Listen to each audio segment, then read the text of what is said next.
Hello, gem hunter. If you like gems, you've probably found a little gem that caught your eye. Maybe you've even wondered if it might be a gem. Well, take a look at these stones. Did you know that they were found in rivers? That's why in today's video, we're going to talk about gemstones found in rivers, so that you'll know once and for all if that gemstone you found in your area could be a valuable stone. There are also many other places where you can find these gemstones, such as construction sand, beaches, streams, waterfalls, and even river gravels that have dried up. But why am I telling you all this? Well, I'm sure that if you enjoy spending time outdoors, you've already seen a stone similar to the minerals I'm going to show you in today's video. And you've probably wondered if any of these rocks might be valuable. Today we're going to talk about the stones you can easily find in river gravels. Let's see if they have any value and how much they might be worth.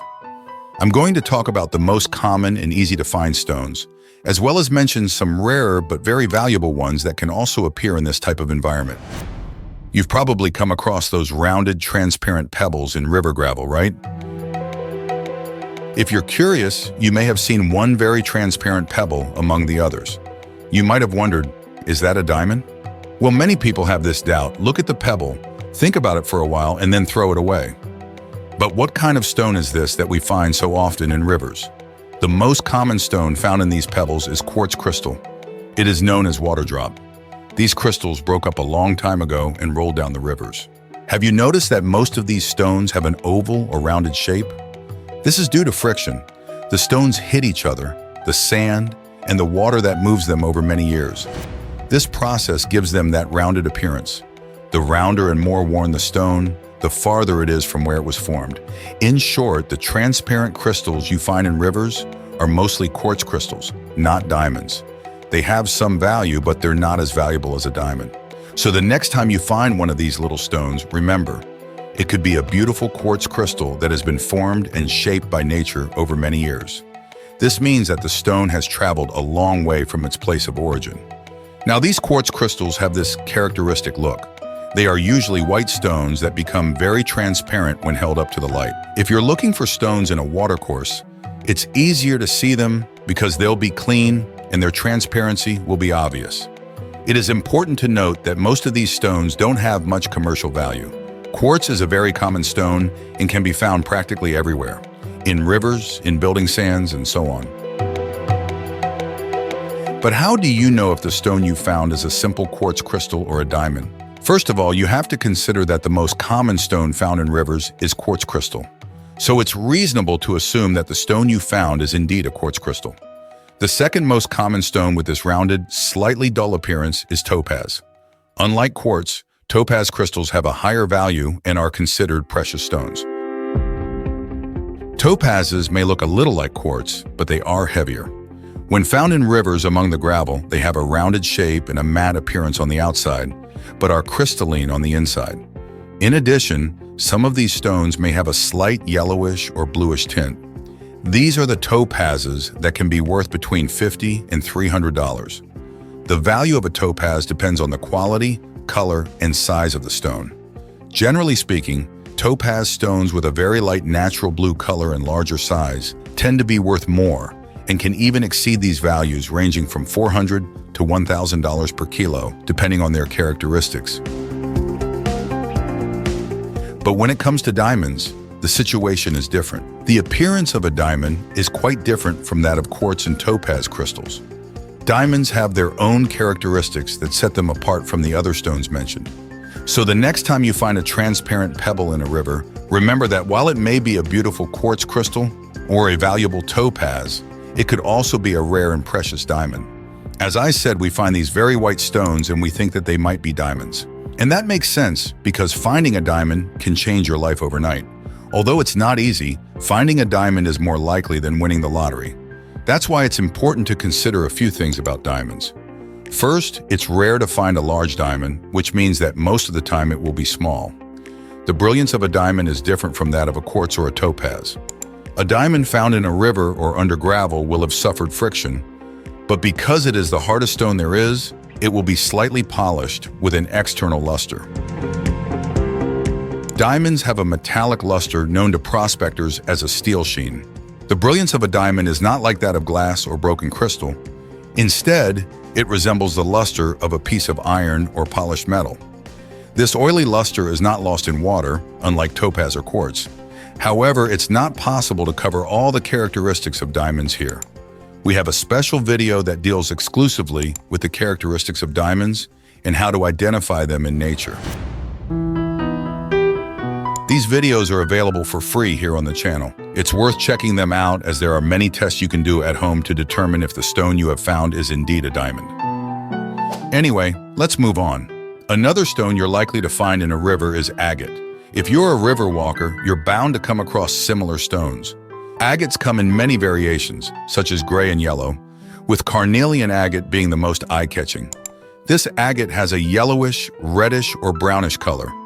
Many people confuse it with ruby, especially when they hold a light behind it and it glows red. But it is very different from a ruby. The color of a ruby is more of a pinkish red. We've already shown you videos teaching you how to identify rubies in rivers. Yes, you can find rubies and sapphires in rivers, but they have different characteristics. We recently made a video showing how to polish these carnelian agates. They have taken on a beautiful yellowish, reddish color similar to honey or orange. These stones are really fantastic because although they are relatively common, once cut they have the appearance of very beautiful gemstones. These stones can be worth anywhere from $10 to $30 per kilo, depending on their quality and color. So if you're looking for stones, it's important to sort them by color. Note that not all agates have the same color. Some are more brownish, others more yellowish. We teach you this in our video on how to sell your stones. If you have a hobby of finding stones in nature and want to sell some to support this interesting and therapeutic activity that keeps you in touch with nature, our video shows you how to do it. One of the important steps is to sort the stones by color. Another stone you'll often find in rivers is rolled petrified wood. These stones are incredible and very old, up to 200 million years old. I'm not talking about fossils, but petrified wood that has weathered and lost its natural wood look.